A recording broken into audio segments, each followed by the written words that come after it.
Hi there, I'm Hans from Tappable. Welcome back to Stories of Mobile Madness.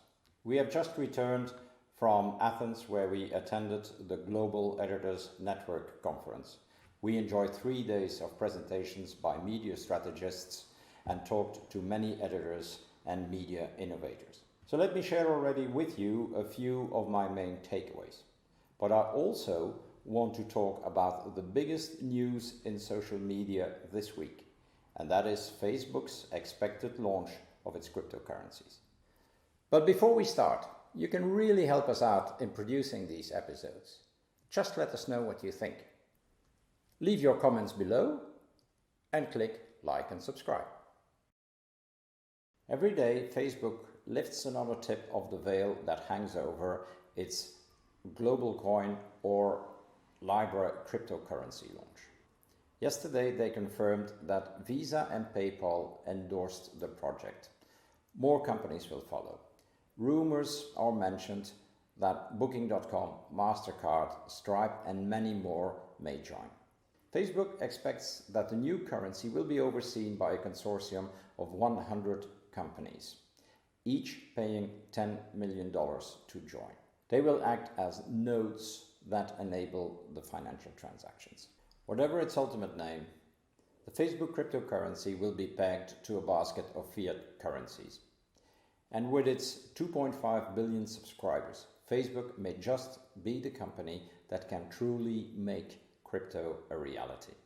So what's it all about?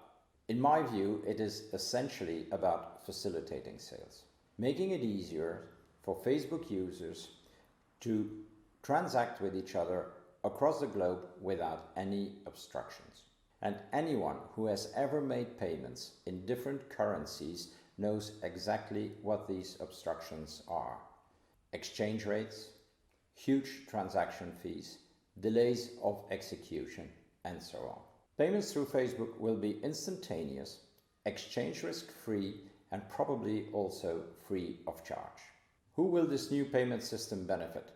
In the first place, Facebook itself, of course. Integrating payments into their offer closes the loop. You can do pretty much anything now within their platform. Search, compare, communicate, shop, and also pay. In countries like Kenya, where more than 30% of e-commerce is done via Facebook groups, this will be very important. Facebook will give the informal economy in developing countries a huge boost. And I bet that the management committees of mobile wallets such as M-Pesa will have had emergency meetings all week last week. Every year, Reuters Institute publishes its digital news report. This year, the results come from over 75,000 respondents from 38 different countries. So, what are the key insights from this year's report? First of all, monetizing news remains an issue. Northern European readers are twice as likely to pay for news as their US counterparts. People are now used to paying for most services online. They do so on an ongoing basis, and for news sites, this can actually create recurring revenues. At the same time, respondents say that they're only willing to pay for one single news source at a time. Reuters call this the subscription fatigue. Publishers are also competing with large tech companies like Netflix or Spotify, for instance. They essentially provide entertainment services, and they can keep their subscription rates very low because they can make revenue from other sources. 2/3 of people around the world are now using smartphones at least once every week to access their news.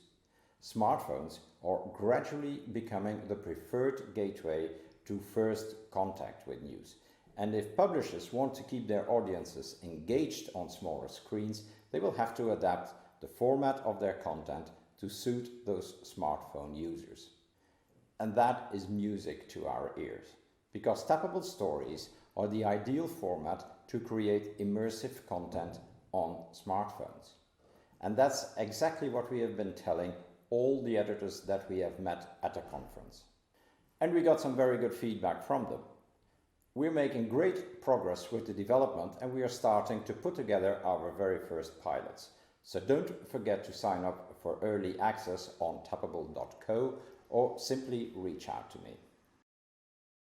One of the sessions that particularly caught my attention is Stefan Damborg and Cosmin Ene talking about the business models in media. Stefan is a Danish media consultant and Cosmin is CEO of LaterPay.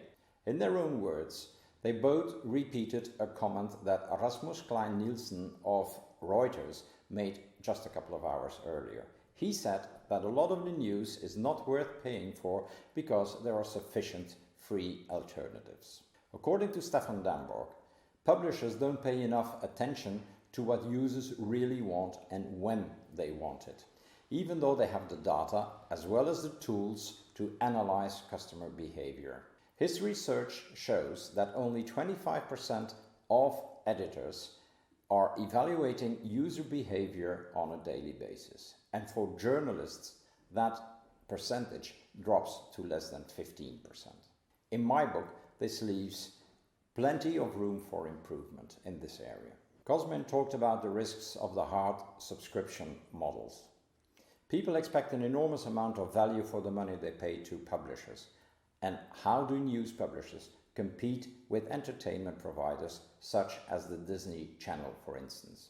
At $6.99 per month, their offer is definitely cheaper and more entertaining than most publishers.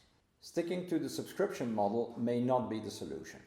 In the subscription fatigue scenario, this will obviously lead to a winner takes it all.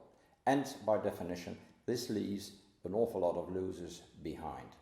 Not surprisingly, Cosmin makes a very strong case for the contribution model, backed up by in-depth data analysis and innovative customer acquisition strategies. Want more of these stories of mobile madness? Like the video and subscribe to our channel. Thanks for watching and see you next week.